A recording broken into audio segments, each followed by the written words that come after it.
મહદઅંશે હળવી થશે। ગાંધીનગર આઈઆઈટી ટીમનું ભાવનગરમાં સર્વે શરૂ।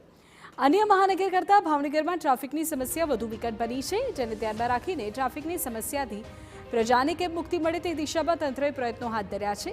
કાળિયાબીડ, પૂર તળાવ, ઘોઘા સર્કલ, સરદારનગર સહિત વિવિધ વિસ્તારોમાં ગાંધીનગર આઈઆઈટીની ટીમ દ્વારા સર્વે હાથ ધરાયો। આઈઆઈટીની ટીમે ટ્રાફિકની સમસ્યા કયા વિસ્તારમાં છે, કેમ છે અને તેનું નિરાકરણ શું લાવી શકાય તે અંગે સર્વે કર્યો છે, જે બાદ રિપોર્ટ તૈયાર કરીને રેન્જ આઈજી ગૌતમ પરમારને સરકારને સોંપશે।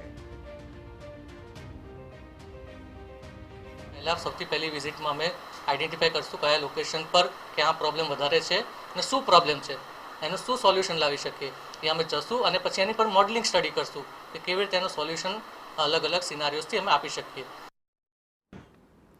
ખાસ કરીને શહેરના પ્રવેશદ્વારના તમામ રોડ પર ટ્રાફિકની સમસ્યા છે।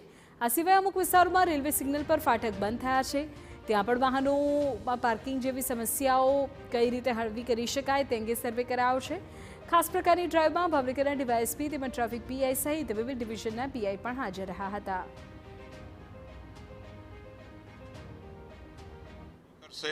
અને બાદમાં એનું સોલ્યુશન આપશે।